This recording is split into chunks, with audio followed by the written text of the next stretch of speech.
Boas práticas na produção de mel. Conheça os cuidados básicos que o apicultor deve tomar para garantir a qualidade do produto. Mais saúde para as abelhas. Projeto de pesquisa da IPAGRE busca entender a ocorrência, tratamento e prevenção das duas principais doenças na apicultura. Solução ambiental na piscicultura. Veja como os resíduos de peixes são desidratados e passam a fazer parte de ração de ótima qualidade nutricional. Olá a todos, sejam bem-vindos ao SC Agricultura. Começamos o programa falando sobre apicultura. O mel produzido em Santa Catarina já conquistou muitos títulos como o melhor mel do mundo. As razões para o sucesso da apicultura e da qualidade do produto estão lá no campo, no capricho e na dedicação de nossos apicultores.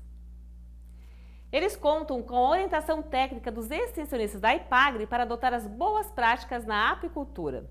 Conheça as principais delas.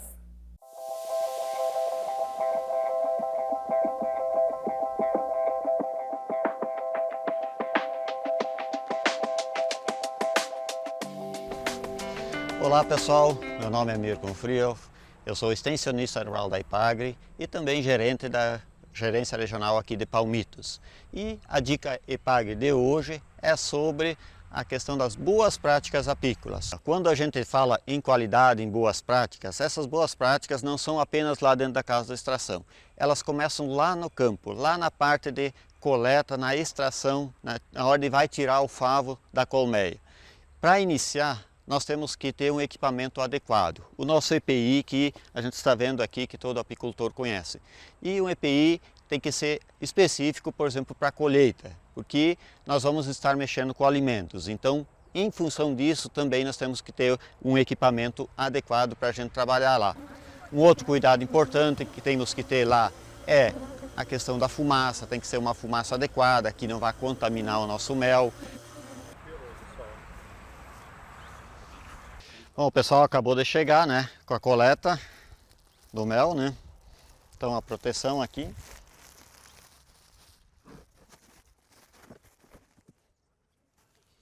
E aqui está o fruto do nosso trabalho, frutos apicultores, né? Muito bonito o mel, né, Rogério? Bonito. Ixi, aí tem, tá muito bom. Bom, aqui o seu Rogério chegou com a melgueira, né?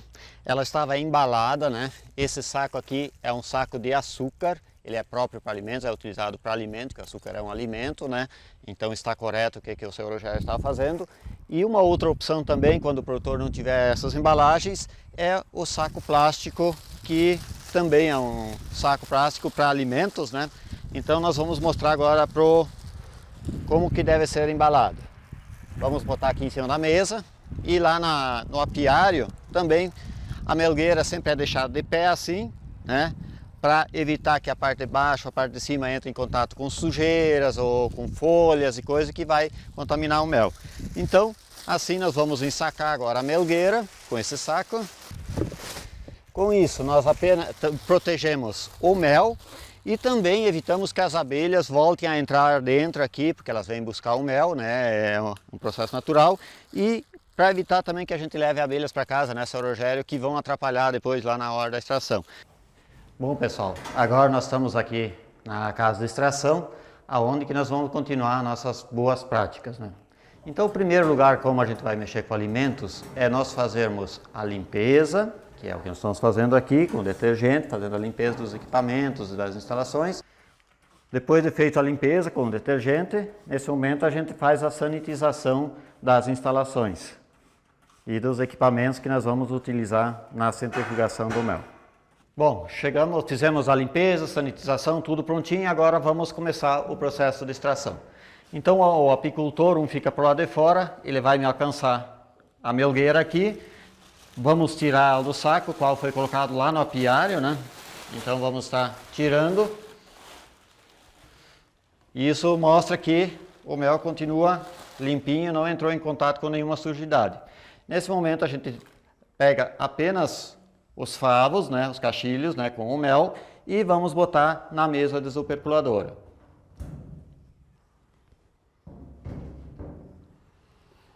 Nesse momento nós vamos começar a fazer a desoperculação, que é abrir os alvéolos para depois fazer a centrifugação para tirar o mel. Que ele pode ser feito com uma faca ou com o garfo desoperculador. Em maiores quantidades, já tem equipamentos onde que isso é feito automaticamente. Mas em pequeno produtor, como é a nossa realidade aqui, então nesse caso ela é feita manualmente com faca ou com o garfo desoperculador.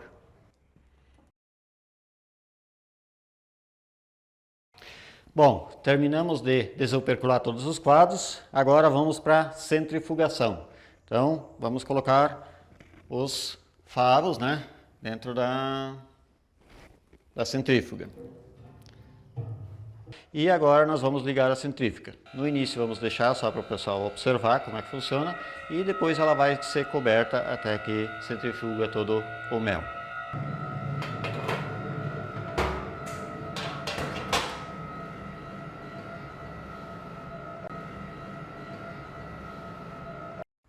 Então aqui está o nosso favo, onde que nós tiramos todo o mel, que deve ter dado em torno de 1,3 kg a 1,4 kg de mel, que foi tirado daqui desse favo, né? E assim nós encerramos a nossa dica de hoje, de boas práticas. Então, só lembrando, importante cuidados tanto na extração, lá na caixa, na colmeia, no transporte e ter um local adequado para nós fazermos a extração do mel. Então aqui nós vimos os equipamentos, os cuidados todos que devem ser tomados em todas as etapas de manipulação do mel. E assim nós vamos atingir o nosso objetivo, que é levar o mel com a mesma qualidade que nós tiramos ele lá da colmeia até a mesa do consumidor.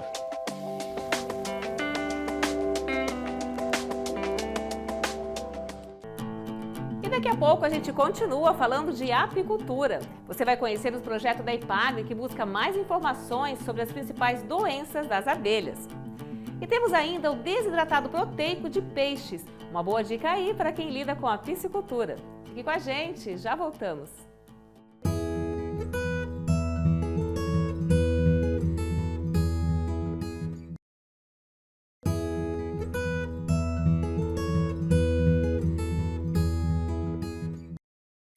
Mostramos recentemente aqui no programa o monitoramento online das colmeias, uma ação inovadora de controle da população de abelhas em Santa Catarina. Agora você vai ver como pesquisadores e extensionistas da IPAGRE estão atuando de forma conjunta em um novo projeto que estuda a sanidade das abelhas. Uma união entre campo e laboratório para entender melhor a ocorrência das principais doenças na apicultura. Esse é o Laboratório de Apicultura da Estação Experimental da IPAGRE de Caçador. Aqui, pesquisadores têm trabalhado com manejo de abelhas e sanidade apícola. O principal projeto dessa área iniciou em 2021 e o objetivo é entender a ocorrência das duas principais doenças que acometem as abelhas e entender a relação dessas patologias com regiões, climas, manejo e alimentação. Então aqui a gente faz toda a parte de análise de nosemose, né, que a gente viu o procedimento aqui.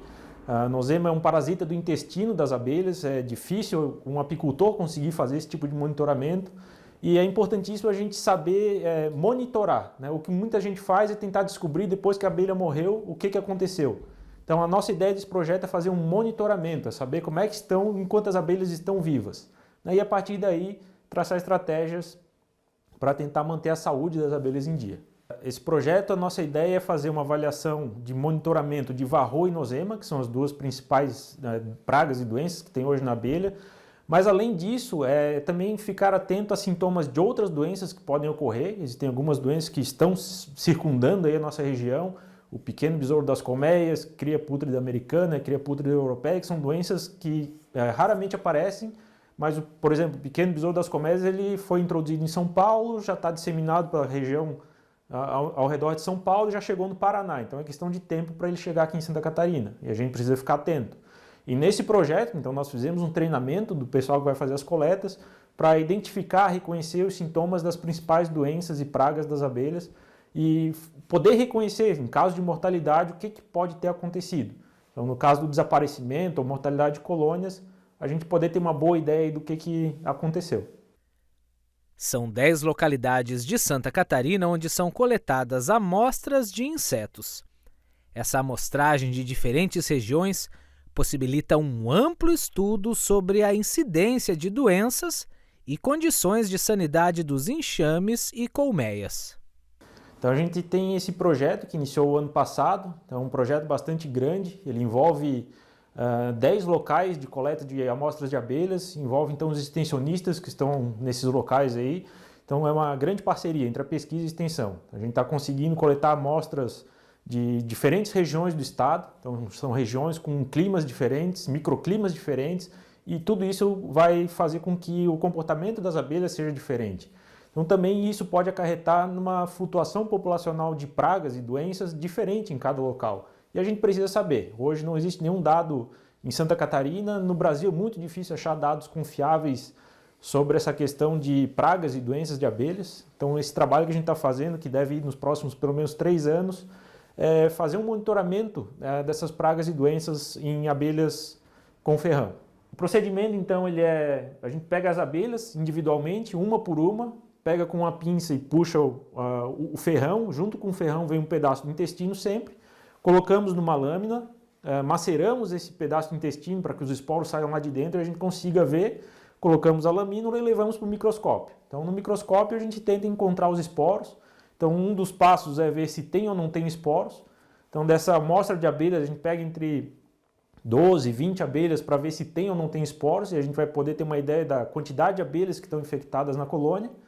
E a partir do momento que deu positivo pelo menos uma amostra, então nós fazemos a contagem de esporos. Que daí é um outro procedimento que a gente faz com outro tipo de lâmina especial para fazer a contagem do número de esporos por abelha, que aí vai dar um indicativo realmente da quantidade de esporos, se está muito alto ou muito baixo. O pesquisador André explica também como a fruticultura se beneficia dos estudos que buscam entender melhor a saúde das abelhas. Hoje a apicultura na Epagre é uma referência em extensão. A gente tem uma equipe de extensão extremamente capacitada, com muitos técnicos atuando aí muito forte na área de extensão rural, mas a pesquisa está crescendo aos poucos, né? Então a gente está dando mais tempo, né? Tomando mais tempo das nossas atividades com pesquisa em apicultura. O nosso foco aqui também é trabalho com fruticultura, então a gente tem muitos trabalhos de polinização, o uso de abelhas para polinização de pomares. E a sanidade das abelhas é extremamente importante pensando nesse contexto de polinização também. Então se a gente quer produzir frutas de qualidade, a gente precisa ter colmeias saudáveis para fazer a polinização. Então esse trabalho aqui também ele é feito em colmeias que vão fazer polinização dos pomares. A gente também faz essa avaliação antes das abelhas irem para os pomares e na volta dos pomares, para a gente saber como a polinização, o uso de fungicidas na época da floração interfere também na sanidade das abelhas. Abelhas saudáveis, mais mel e de melhor qualidade.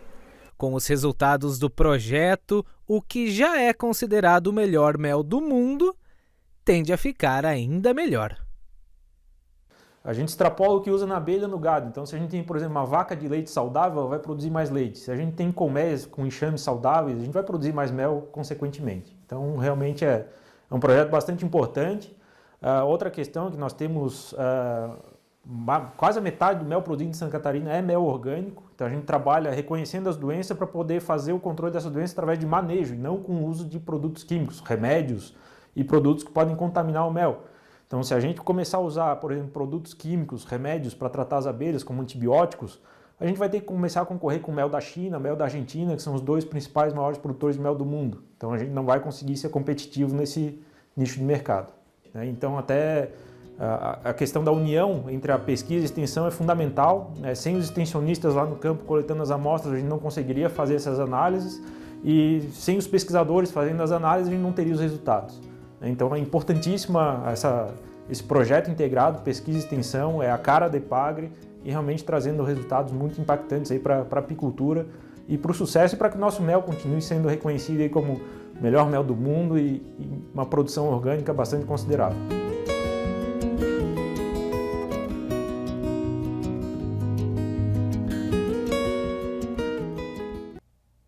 Cuidar bem das nossas abelhas é fundamental para a preservação da biodiversidade. Você sabia que os resíduos de peixes podem virar ingrediente importante na composição de rações? É isso que vamos mostrar no próximo bloco. Aguarde só um instante que já voltamos.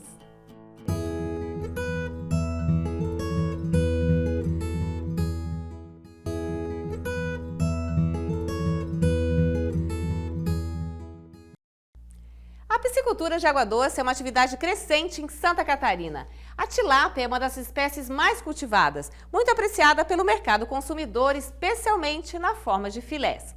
A maioria dos entrepostos de peixes tem dificuldade em dar um destino correto dos resíduos do abate, sem agredir o meio ambiente. Você vai conhecer agora uma solução inovadora no oeste catarinense e que traz aí muitos benefícios à cadeia produtiva de pescados. Em 2008, visitamos o frigorífico Pescado Pinhal, em Concórdia, num dia de trabalho intenso, como vem acontecendo até hoje. Diariamente, eles processam os filés de tilápia, mercado que não para de crescer em Santa Catarina. O filé de tilápia é um corte de primeira linha, podemos dizer a parte nobre do peixe.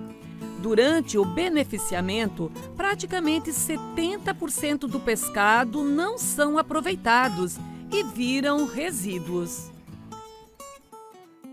Qual é o volume de produção do Pescado Pinhal? Hoje a gente trabalha em torno de 1.000 quilos de matéria-prima diária. 1.000 quilos de tilápia, que dá lá em torno de 310 quilos de filé por dia. Produz muita carcaça, né? Isso, produz bastante, são 700 quilos de carcaça diário, né?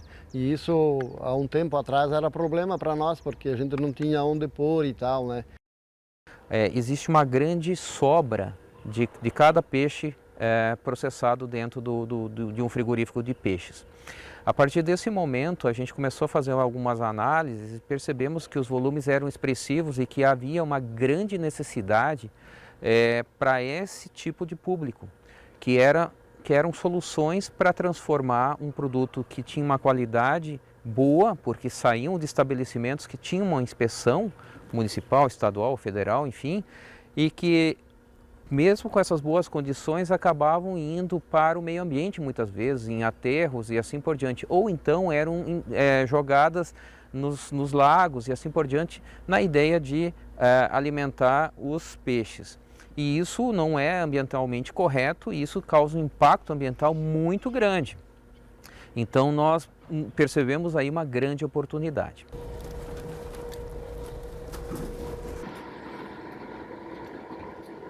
Depois da retirada dos filés, os resíduos de pescados podem virar um ingrediente valioso na composição de rações. A tecnologia tem dupla finalidade: resolve um problema ambiental e traz renda para a propriedade rural na cadeia produtiva de peixes. Esse coproduto, então, ele é chamado DPP, nós estamos chamando DPP, é desidratado proteico de peixe. Ou seja, os resíduos das unidades de beneficiamento do pescado, né, tinham aqui na região e também no Brasil muitas dificuldades de dar um destino adequado para esses resíduos. Houve então essa demanda do Ministério da Agricultura aqui para a Embrapa e nós juntamente então reunimos aqui com a Epagre, né, e com o Pescado Pinhal e tentamos desenvolver um produto que graças a Deus deu resultados positivos, né, tanto na confecção desse produto como na alimentação de peixes, de bovinos, suínos e também em aves. Vamos lá então ver como é que é o processamento desse alimento, que é uma novidade no Brasil? Vamos lá. Estamos diante agora de um desidratador, que é o equipamento que realmente vai produzir o DPP. Então é um equipamento que usa fogo, tanto lenha como pellet, são as duas formas de combustão. Aquece esse desidratador e com o aumento da temperatura, a evaporação da água e permanece apenas o óleo e também a parte sólida.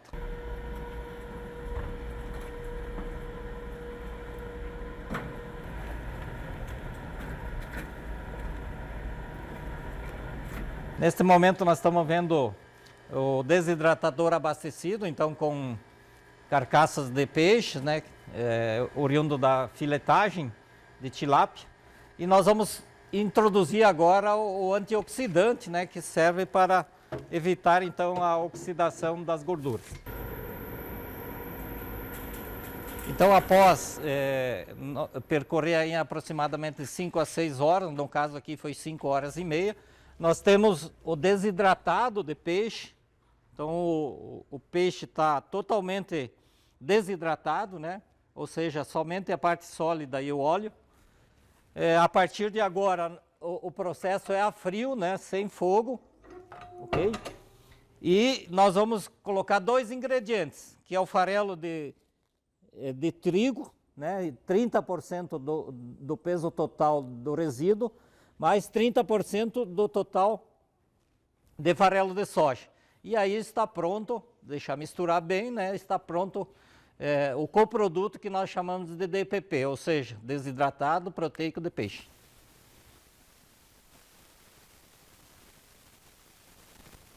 Portanto, eu vou fechar o desidratador. E a partir de agora nós vamos deixar aproximadamente 1 hora girando para que ele misture bem esse produto, né? Então, após a mistura no desidratador, nós faremos a moagem desse produto para evitar algumas partículas maiores, né, que possam prejudicar a alimentação dos peixes. Nós usamos esse produto, inclusive, fizemos em 2 URTs, que é a unidade de referência, 2 propriedades rurais aqui de Concórdia, onde nós comparamos a ração comercial versus o DPP, esse desidratado proteico de pescado. Foi avaliado a conversão alimentar, que é o quilo de ração que é dado para os peixes em relação ao quilo de que é produzido, o ganho de peso dia e o custo de produção. E o resultado final, o DPP é 3 vezes menos custoso do que a ração comercial. Exemplo, enquanto nós tivemos o DPP custando o quilo dessa ração para produzir 1 quilo de peixe, em torno de R$ 2,33 o quilo, as rações comerciais ultrapassaram a R$ 6 o quilo. Isso mostra altamente satisfatório na cadeia de produção de peixe para os produtores locais aqui do nosso município e, logicamente, para toda a região. Nós fizemos todos os estudos de valor nutricional e de inocuidade, então nós sabemos que o processo é eficiente no sentido de também eliminar qualquer patógeno. Então o produto final, quando o processo é bem executado, é um produto que tem todas as características necessárias para que seja utilizado como ingrediente para a produção de rações.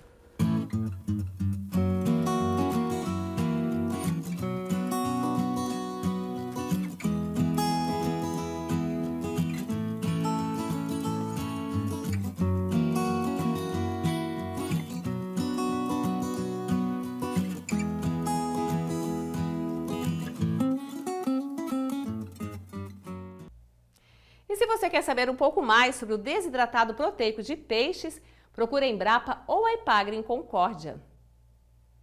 E por hoje é isso. Agradecemos sua companhia e a gente se vê na próxima semana. Até lá!